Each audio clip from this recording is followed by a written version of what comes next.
Hi, welcome to the Culinary Cam YouTube channel, and I'm going to show you how I make mushroom risotto. It is one of my favorite dishes, and I love that I can make it all year round with whatever is in season. So as we head into fall and winter, my choices of the kind of risottos that I make would be a pumpkin or a winter squash, and then I also love using mushrooms. And you can use fresh ones, you can use dried ones.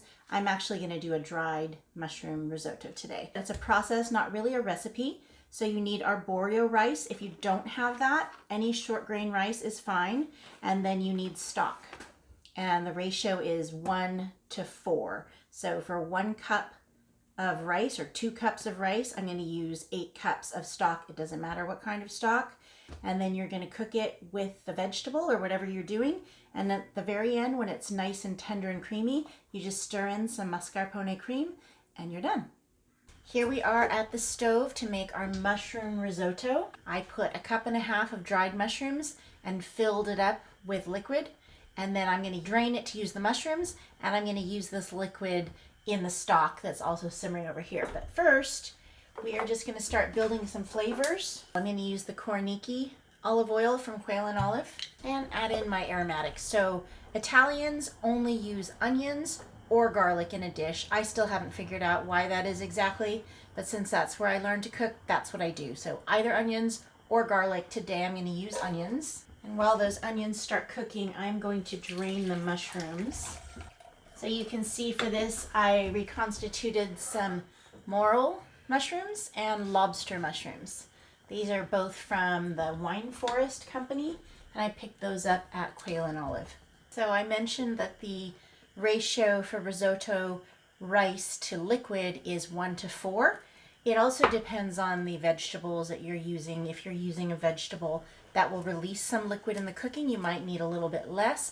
Since these mushrooms are pretty dry, I'm going to probably end up using maybe 9 cups of liquid. So 2 tetras of stock equals 8 cups. And then I am going to use, it looks like I got 1 cup from the soaking liquid of the mushrooms. So 2 cups of rice, 9 to 10 or 8 to 9 cups of liquid for the cooking. I'm going to let those onions soften a little bit.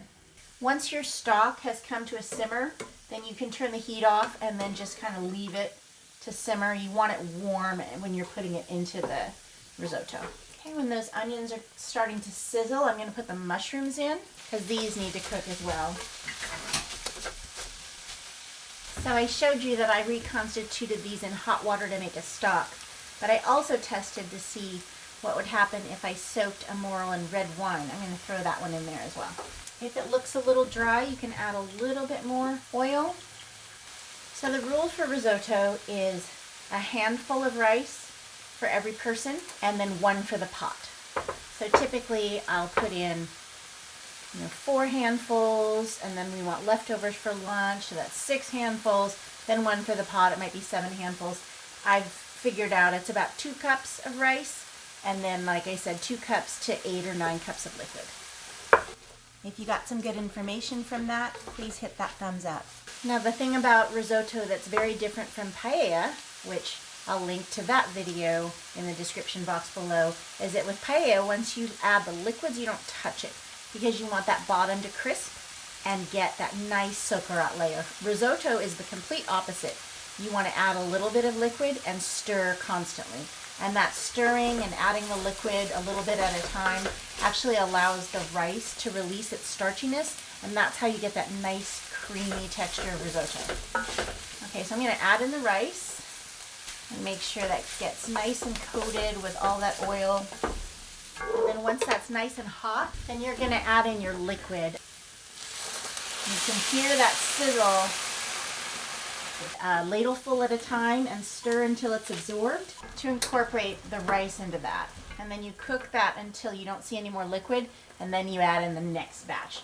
So once I took that ladleful out, I have enough room in my pot to add the mushroom soaking water. So now that's all the liquid I'm going to use for this. And you can see when you push it and then there's very little liquid, it's absorbed in that first batch, so then I can add in the next round. So you want this on medium heat if it's a gas stove, And you just want that liquid to simmer and absorb into that rice, cooking as it goes. This is the way I was taught when I lived in Rome, and it's the way I've done it, and I do it all year long. So during the winter or fall, I use, like I said, the winter squashes or the mushrooms, and in the springtime, I tend to use the newer greens. So asparagus, pea greens, and at Valentine's, there's a special risotto from the Veneto region, which is just onion. And then instead of just stock, they use stock and red wine. And so it renders the risotto this beautiful pink color, which is why I like it for Valentine's Day. So you can see this has absorbed the second batch. So I'm just going to keep adding. So I already mentioned that I got the mushrooms from this company, Wine Forest Wild Foods. I also really love their fennel pollen. To me, it's sort of like culinary pixie dust. Anything you add it to just has that really neat flavor, and I love the mushroom and fennel pollen combination. So I'm going to add in just a pinch of that and some freshly ground pepper while we cook.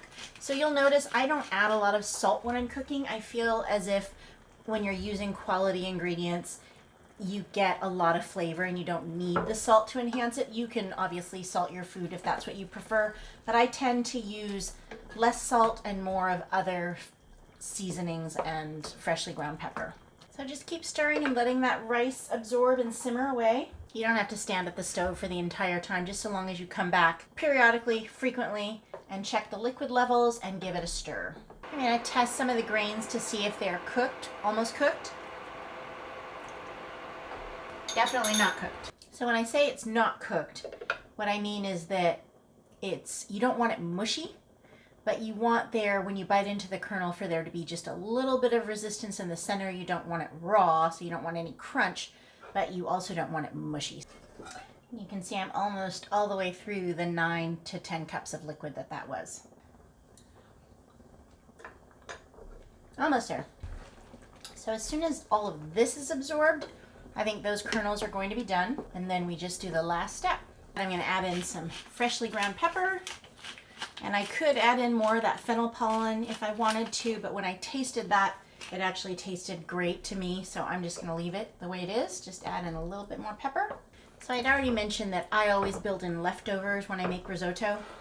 So you can obviously just heat up the risotto and eat that as leftovers, but one thing that we love to do is to make Supli al Telefono, which is a Roman dish. It's also called arancini around the rest of Italy, but essentially it is risotto with cheese or something in the middle, and then formed into a ball, rolled in egg yolk or beaten egg and breadcrumbs, and then fried or baked. And the reason it's called Supli al Telefono is because when you bite into it and you pull that melted cheese looks like the cord of a telephone, or what used to be cords on telephones. Young people probably don't know that telephones had cords, but they did. Okay, once it has gotten to this point where you see almost no liquid, the final steps are to stir in the mascarpone. So this just adds a level of creaminess. You don't have to use this, but I love it. And I use, for the proportions that I shared and that I will link in the description box below, I use 4 ounces of mascarpone. Now, when I just did this as a demo, people asked me, well, what can I use if I don't have that? You can use any kind of cream or cheese. Somebody asked if they could use creme fraiche. Certainly, creme fraiche has a little bit more of a sour profile, so if it's a little too sour after you put that in, you could add in just a splash of maple syrup. But cream cheese, creme fraiche, even just cream, I just really like the mascarpone, and you can see that it turns the whole dish a little bit creamier. So I'm just going to cook that down to the desired thickness that I like, and then the very last thing I do is fold in some fresh herbs, and it's whatever fresh herbs you want. I just happen to have parsley today, and I fold it in at the very last minute because I don't want it too wilted. The freshness of the herbs just adds a brightness and grassiness to it, so you don't want to put it in and have it too cooked and wilted. Once you turn this heat off and let it sit till it's cool enough to serve it, it will thicken up as well. So add in those herbs. give that a stir. And then I'm just gonna move that to the side. So our risotto is done and ready to be dished out. You can see it is nice and thick and creamy. So when you're ready to serve, you just serve your bowl of risotto with some grated cheese on the side. And I recently worked with a company, an Italian company, whose name I just loved. It's called Cucina, but what I liked about it is what the QB means. And it means in Italian, quanto basto, which is basically however much is enough. So if you were to ask how much cheese you put on, quanto basto, however much is enough. And for some people in my household, it's a lot more than for others. Or it's just never enough. Or never enough. There you go. So there you have risotto with mushrooms. If you like this video, please click like and definitely hit that notification and subscribe button. And if you try this video, I would love to hear what you think.